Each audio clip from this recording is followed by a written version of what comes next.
new game developed by one of our partners. But to get started, we have a short video prepared that kind of sets up the story for Paper Mario: The Origami King. And while that plays, Ethan is going to be providing some commentary. So please take a look. Cool. All right, let's get started, everybody. We are seeing Mario and Luigi enter Toad Town. They've been invited here by Princess Peach to join in an origami festival, but something seems to be wrong. There's not a whole lot of toads to be seen. So we are going to make our way into Princess Peach's castle to see what's going on.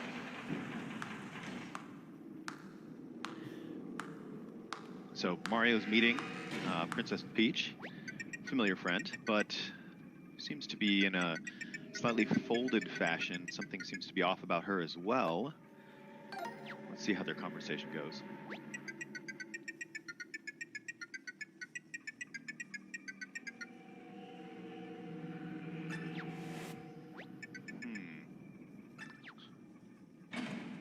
Yeah-oh. So right, Mario finds himself unceremoniously dumped into the castle dungeon, and he's got to make his way out. And he's using an ability here called the Thousand-Fold Arms, which we'll see later. But he's uncovered his partner for this adventure, Olivia. And so now they can kind of join forces to make their escape. And as they do so, they're also going to run into a couple other familiar faces. Might recognize Bowser here, who finds himself in a kind of folded position as well. He's not super happy about it.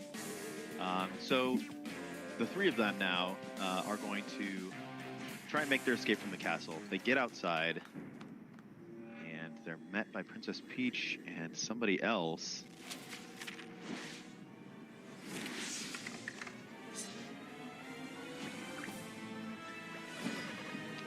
That's right. It is none other than King Ollie, the Origami King himself, who also happens to be Olivia's brother. And he's unveiling his plan to take over this paper-crafted kingdom by turning everything into origami. And he's starting by wrapping up Princess Peach's castle in these 5 gigantic paper streamers, ripping it from its foundations. That's not cool at all. So Olivia and Mario and Bowser are kind of left to try and make their escape. Things don't go exactly as they were planning, and the castle is dropped on top of a mountain far away, and that is where we're going to start our gameplay. Hold on, Mario, buddy, wake up. Okay, Mario was kind of sleeping on the job there. So here we go. All right. So, as you saw, King Ollie abducted Princess Peach's castle, but that's not all he's done. He's also folded up Bowser's minions from paper into origami. So you can see a little origami goomba up there. Those are King Ollie's folded soldiers, and some of his other minions have gone through the world and torn these terrible holes in it. And you'll see, I think Ethan did a bit earlier, he's collecting little scraps of confetti so that he can fill in these holes and hopefully rebuild this world that was destroyed a little bit by King Ollie and his minions. Yeah, and as the camera pitched up there when so Olivia was talking... confetti here. Oh, sorry, Ethan. Go ahead. No, go ahead. Oh, I was just saying, as the camera pitched up, you could see that the red paper streamer in the background. And that's one of the streamers that wrapped up Princess Peach's castle in the video that we saw. And that's going to be our goal, is to try and get up and deal with that paper streamer. Oh, look at this lovely little butterfly.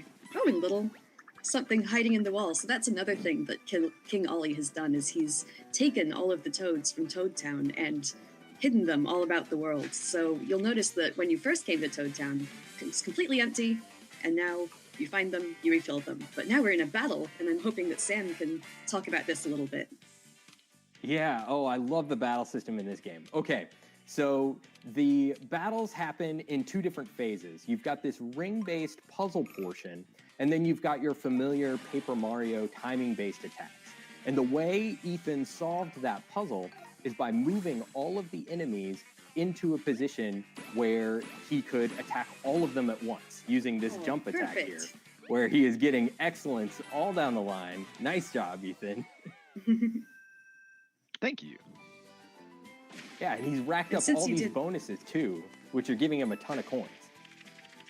Sorry, Riona, go ahead. That's exactly what I was about to say. No, great minds think alike. And you'll see that using confetti can also help you discover little secrets, maybe reach items like this question block that you wouldn't otherwise be able to reach. And if you look up the road here, you'll see a little Koopa Troopa just hanging out. Oh, I think Ethan, he has something to say about this little Koopa Troopa. I was just actually going to say, so you folks can notice that, like, as I'm using confetti to fill in holes, you'll see I also will need to gather more, and so you get it from a bunch of different sources, and you've got a little confetti bag icon in the top left of your screen, and you'll see that refill and change colors, go back to green as you gather more confetti. So you're kind of using it and then needing to find more, and it's kind of a fun cycle to go back and forth on. Definitely. Yeah, it's a lot of fun.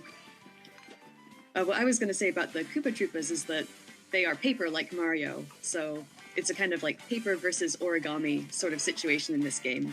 Oh, and another exciting battle. Sam, why don't you tell us what Ethan's going to do here?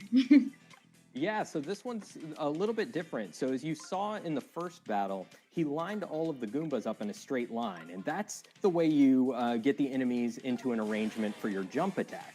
But for a hammer attack, you want to arrange them in this kind of 2x2 formation, like the Shy Guys are right here.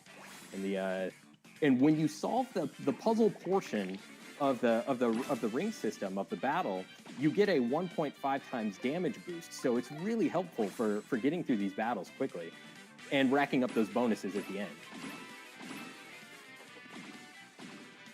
Nice work, Ethan. Thanks, guys. It's good to know Making it look so easy. Good support and my buddies watching me here. I love that little pose, that little flourish that Mario does when you get an excellent on the last enemy in the line. Yeah. Oh, yeah. He mugs for the camera a little bit. So we're going to go down here and see what those Koopa Troopas were getting all flustered about. And here they are.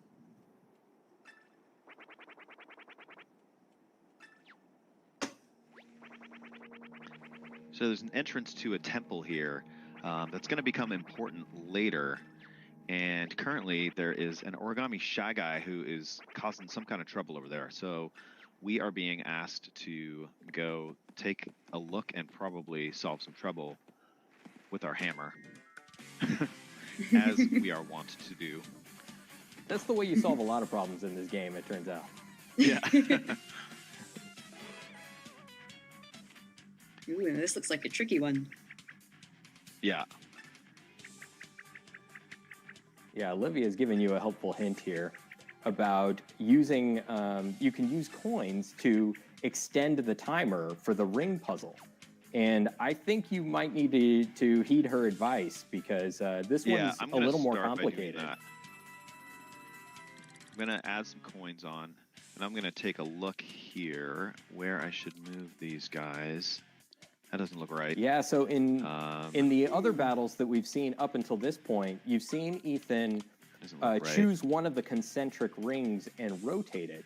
But in order to solve this puzzle, you're going to need to do something else also, which is you can choose one of the diameter lines of the ring and slide all of the enemies along that line. Ethan is also showing off something else here where you can pay the toads in the audience to cheer for you, and they'll have various different positive effects. Like there, you saw them toss Mario some health. They actually solved a portion of the ring puzzle for Mario and helped Ethan out there. They also tossed some junk at the enemies, doing a little bit of damage. Right, and as you find more toads throughout, playing the game, hidden in the world, you'll see that the stands start to get more and more full, and you get more toads, obviously. They say really hilarious things while you're fighting, And actually, the things that they'll do to help you, it gets better the more you have. So there is definitely an incentive to find lots of toads, even if you're not a completionist like me.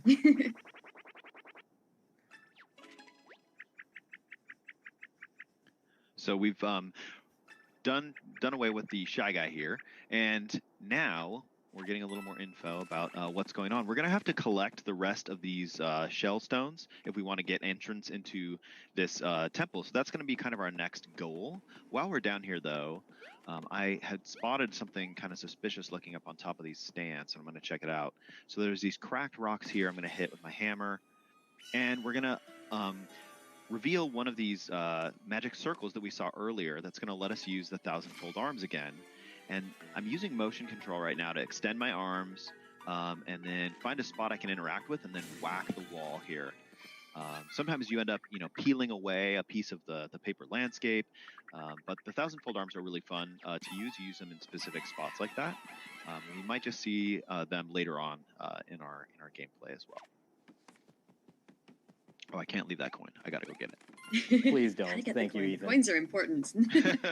Yeah, coins you can do so many things with. Actually, I'm going to talk a little bit about one of my favorite things, which has to do with this toad. So this toad is actually going to run back to Toad Town and open an accessory shop. And you can buy from him, or it, all sorts of different accessories. Maybe, Sam, can you talk a bit about accessories and how they can help out Mario?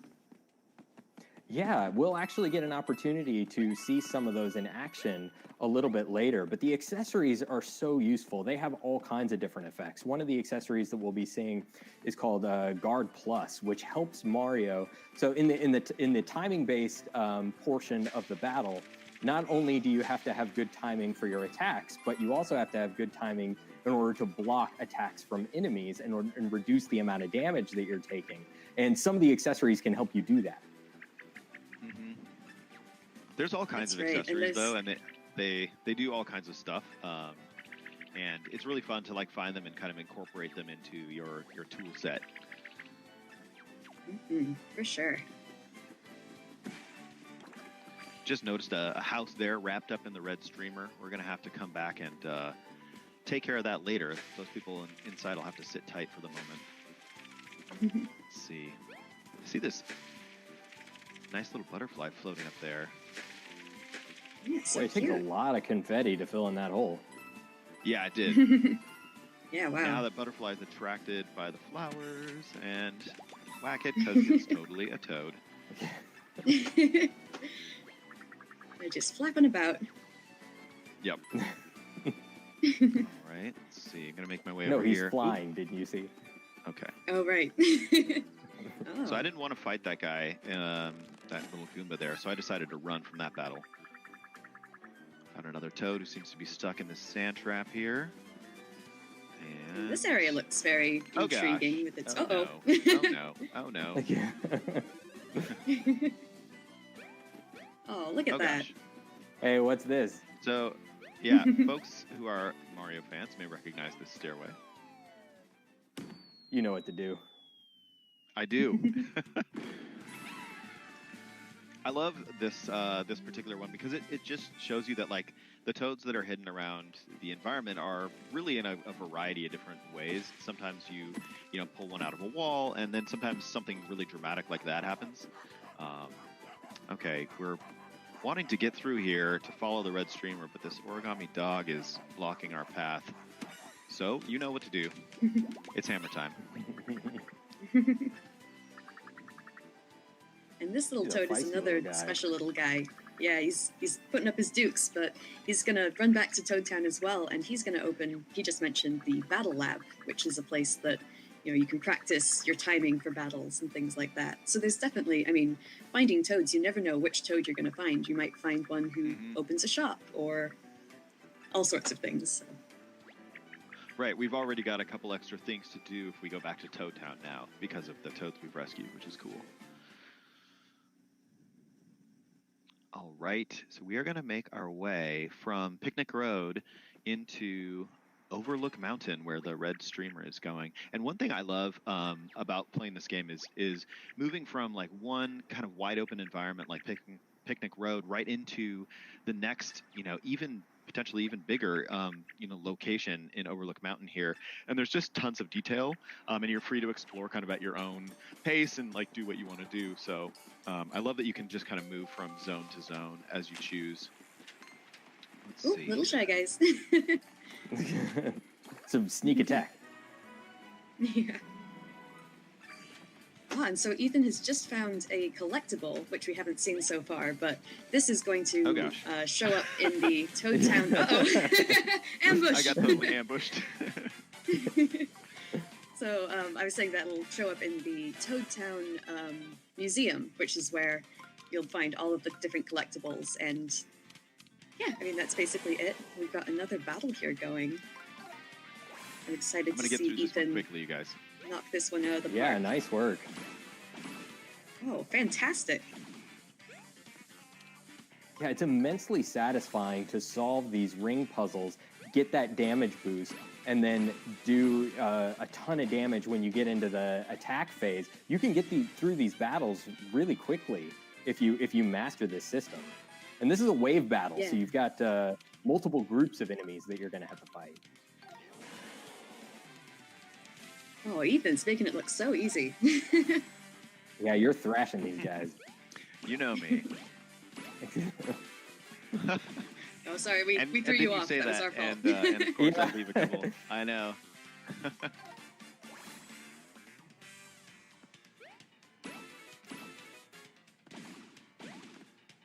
One of the things I really love is seeing the little comments that the toads in the stands have, because some of them are just so hilarious that it's almost distracting, honestly.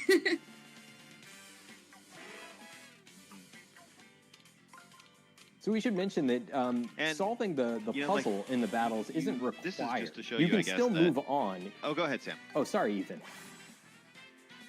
Yeah. No, that's what I was going to say. Oh, okay. Sorry, there's a little bit of delay that we're working through. Yeah, we were just saying that you don't need to solve the puzzle in order to move on.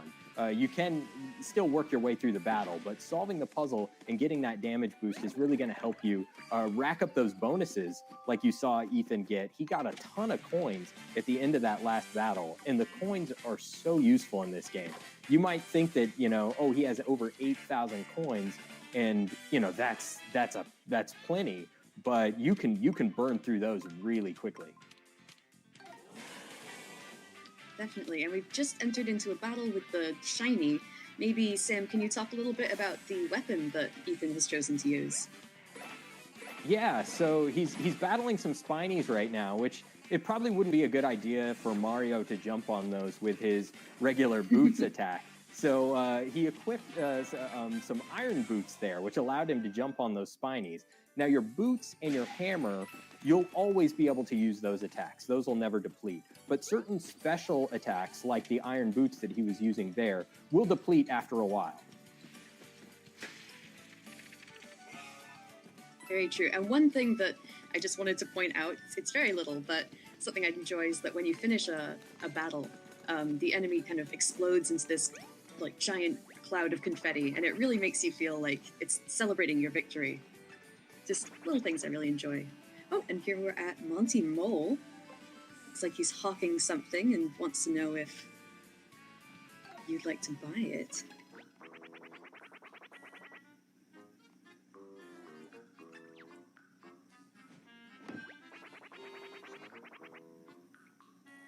Aha, so this is one of the orbs that you will need to bring back to the Earth Elemental Temple, which we saw earlier.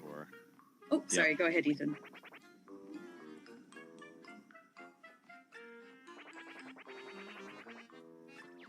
I don't know. You were saying the exact same thing I was. 10,000 coins is a little steep. Oof. Yeah, I'd say don't buy it. Nah.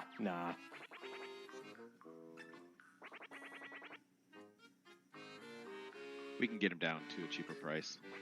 Yeah, we can do better than that. Definitely. Mr. Mole.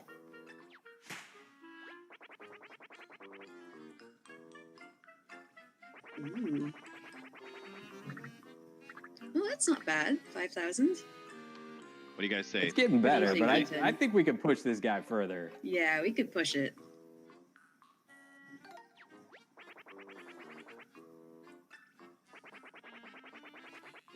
I didn't even have 10,000 to start with. Yeah. Okay. Ooh, 3,000. That sounds okay. Can we I'm gonna push say him no. lower?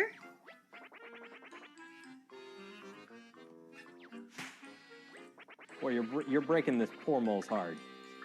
Even that paratroop, I can't believe it. I'm gonna keep going. Or sorry, I'm the feeling it. Paragoomba. Ethan. Wow, 1,000. Nice Okay, bargain, Okay, Ethan. take it. Hey, okay. What do you guys say? I know. I'd say take it. 1/10 of the price. Let's do this. Giddy up. Yeah, green shellstone. Get. Fantastic. Nice. This is just one example of the many So, really I think enjoyable, we're gonna fun take this NPCs. opportunity to. Oh, sorry, Ethan. Please continue. And we're gonna cut away here, and we want to show you some of the boss battle action that this game has to offer. So I'm gonna switch over to that, and while I'm doing that, you guys feel free to chit chat. Yeah, so, Yeah, one of the things that Ethan touched on just a little bit when we first walked into Overlook Mountain is the environments are connected organically into this big world to explore, which is one of the new things about this game that I really love. In previous titles in the series, you had the environments were separated into kind of this Super Mario World style overworld map. But here you've got this big connected world, and it feels much more like this big place to explore where you could backtrack into areas that you've been before and maybe find some of the hidden toads or fill in some of the not bottomless holes that you might have missed. But I don't want to keep talking because we're getting to the red streamer here.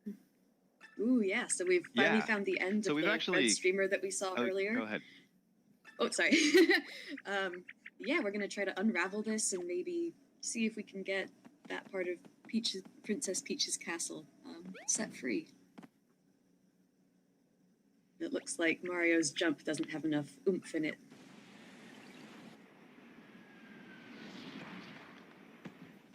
Nice A save, nice Olivia. save by Nice Olivia. save, Olivia. We all said the same Triple thing. jinx. In a round. All right, so we're coming up to our very first boss battle. Maybe, Sam, can you talk to us a little bit about what's different about a boss battle? Yeah, certainly. We'll see a little bit more when we actually get into things. But in the battles with regular enemies that you were seeing before, Mario was in the center of the rings, and he was arranging the enemies into patterns. And you'll see when we get into the boss battle that the boss is in the center of the rings, and you're arranging the rings to guide Mario to the center so that he can attack the boss. And the bosses are puzzles in and of themselves, so it's going to take a little bit of figuring out to try and see what does damage to each of the bosses. Definitely. I love the boss. I'd love to music see here. Ethan use the toads in the boss battle because they also do different things to help Mario out, and it's quite interesting.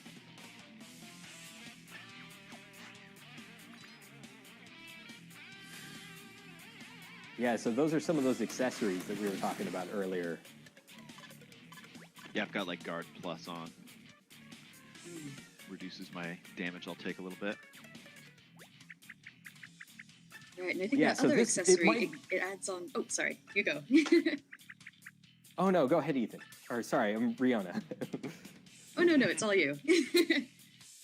No, I was just going to say that it looks kind of daunting at first, but it'll make a lot more sense when you see Ethan start moving. So Mario is going to travel on the path as dictated by these arrows. There you go. And he passed an envelope on the way, and that envelope gave him a hint about what he needs to do to damage the boss. Right. And It told me stepping to on get that out my icon. hammer once I'm behind it. Yeah. So I'm gonna do that. And he passed that on icon that was in Mario's path, so he activated it, and that turned on those magic circles, which could be useful later.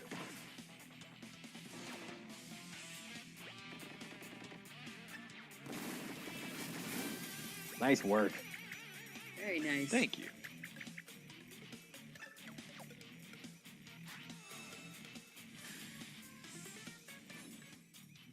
All right, let's see.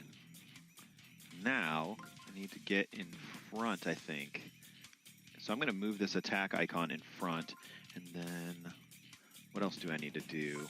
Looking at my arrows to build my path here. That looks good, right? Okay, here we go. That looks... Oh, no. I think... Oh, no, I made okay. it, okay. Very good, yeah. Sorry. I Had you thought worried that there for a up sec, arrow Sam? was in your path. Fear not. I was born to stomp. Okay. Nice Oh, block. Got my Nice block block. in. Nice. Yeah, you saw that Guard Plus pop up, so that that accessory that Mario has equipped has helped him out there. This is starting to get pretty daunting.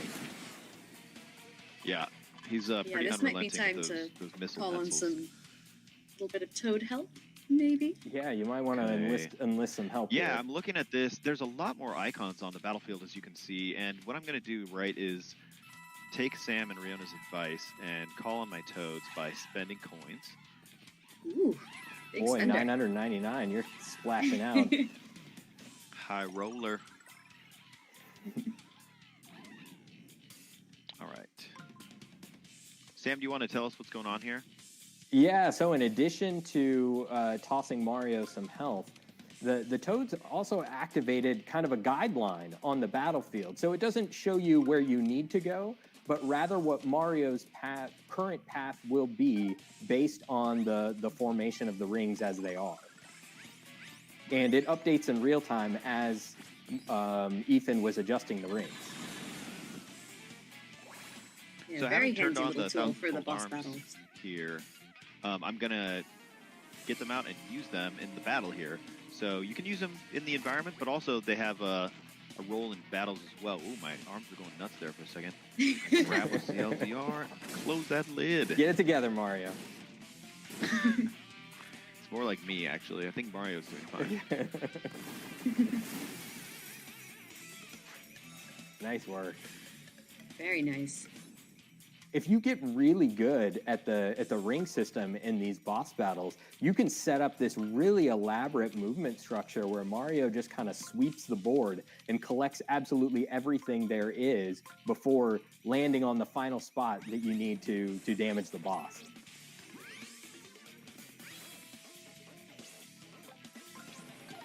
All right. Get one him, more, Ethan. Let's see. Getting one more good attack here. Nice. Ooh.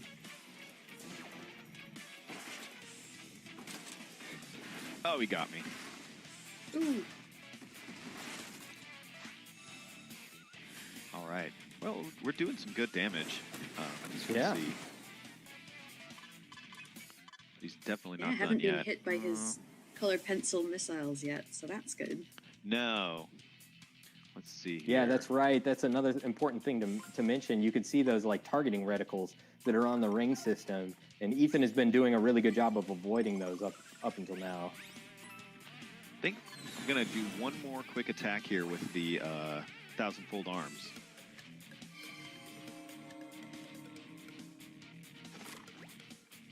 All right, here we go. Close that lid one more time.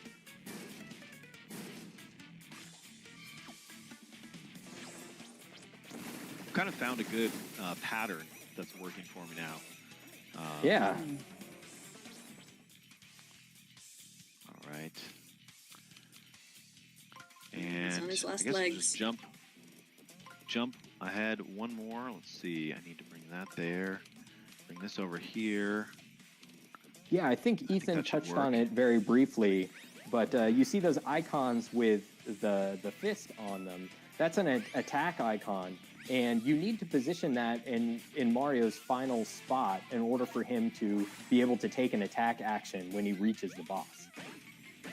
Right. If that wasn't there, Mario would reach that spot and just fall over, which is kind of sad. All right. Nice block. Very nice. Oh. So he's not happy at all. I've been kind of doing some damage on him, so he's getting out some sort of Gatling gun attack here. Yeah, goodness gracious. Yeah, something tells me what you've been doing up until this point isn't going to cut it anymore. But but I think we're going to have to call it here because, like we said, you know, the bosses. Yeah, the bosses are puzzles, and we don't want to show you the solution to the puzzle. As you know, especially because the game is coming out in just a short amount of time. Ethan, when is everybody going to be able to get their hands on this? So this is coming out on Friday, July 17th. It's super colorful, really fun, lots of super fun areas to explore, and paper enemies to defeat. So please, I hope everybody will check it out. Yeah, awesome. So thank you so much, Riona, and thank you, Ethan. And as we head out, we're going to play the announcement trailer one more time for those of you who might have missed it. And also because the announcement trailer does a really good job of highlighting some of the various environments that this adventure will take you that we couldn't hope to show you in just a single Treehouse Live segment. So stay tuned for that. And and coming up, we're going to be taking a look at a brand new game. So stick around. Thanks, everyone.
Hey everyone, welcome back to Nintendo Treehouse Live.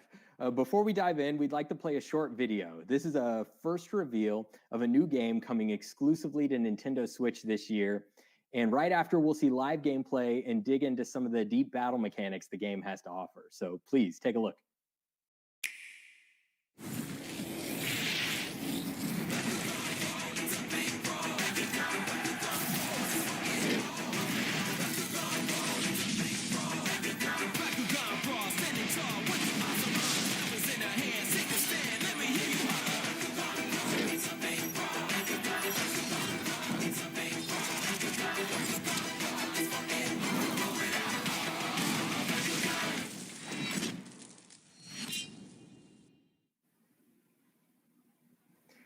Hey, welcome back. So Bakugan, Champions of Vestroia. Let's introduce everyone. I'm Sam, and I'm here with Tyler from Nintendo, and two special guests. Everyone? We've got Steve. Hey, Tyler. We've got Steve Robert from Spin Master. Hey, Steve. Thank you for joining us. Hello, brawlers. And we've got Kenny Ilko from WayForward, one of my absolute favorite developers. And we want to shout out a special thanks to publisher Warner Brothers Interactive Entertainment. So Kenny and Steve, thank you, welcome, and let's see the game. Let's jump in.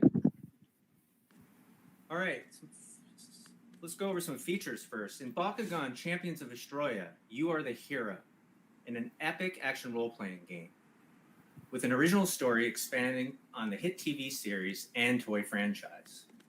We've designed a unique, real-time, and turn-based brawling system offering pick-up-and-play ease and layers of strategy to discover.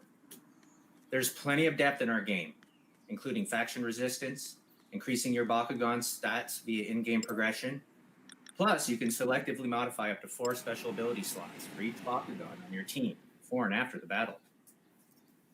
In addition to brawling, which you'll be doing a lot of in our game, explore an RPG world across a variety of environments and engage in over 100 quests. In all, you'll collect over 80 Bakugan, plus 200 special ability types and upgrades to help you and your Bakugan become champions. Did I mention 80 Bakugan? Actually, it's 81, because we've listened to our fans and we're bringing back Leonidas. Lastly, we're proud to announce in Bakugan Champions of Vestroia, you can play against brawlers around the world and online head-to-head multiplayer. All right, Kenny, let's get our brawl on. All right, we'll pick up the first fight down here. So I'm basically jumping in a mid-story quest here. I was sent by a local kid to go and do some practicing before some tournaments coming up.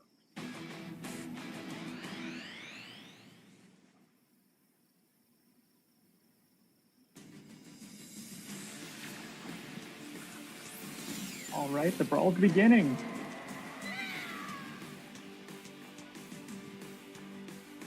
Yeah, immediately you get a sense for just how huge they are.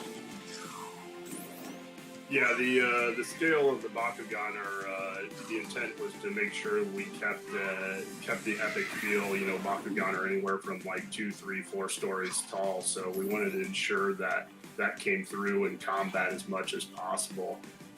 So you know, the combat system is kind of a hybrid to the TV show.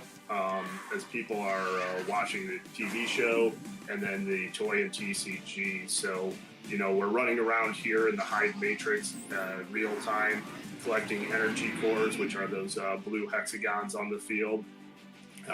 Those energy cores give you the equivalent of mana in like a fantasy RPG game. So on the bottom left corner, that's my 4 abilities. Those are, you know, the equivalent of, you know, essentially casting a spell. So right now I'm getting beat down a little bit as I'm talking, but I will change the course here quickly. So one thing you'll notice also with the energy core is so we bring in some tactics and decision making just from the energy cores alone. See the course she just picked up there. was a small energy glow, which means it has a lower quantity of energy that's going to supply you. The bigger the glow, the more energy you get. So now it becomes a decision of, you know, do I want to get these 1 or 2 close cores, or do I want to go for the far bigger core with more energy deeper into the field while passing up, you know, other options. What's kind of interesting is like resource management, where you're having to collect the energy cores, but also plan what attacks or abilities you're going to use. Are you going to be quick to attack, or are you going to save more energy? And the strategy there is really what it comes down to. And looks like you won that brawl. Indeed, Well done, yeah. Danny. And Nice I mean, to work your by the- point, thank you. I was going to say, by the skin of your teeth, you had 12 health left. That was a nail biter. I had another Bakugan in reserve.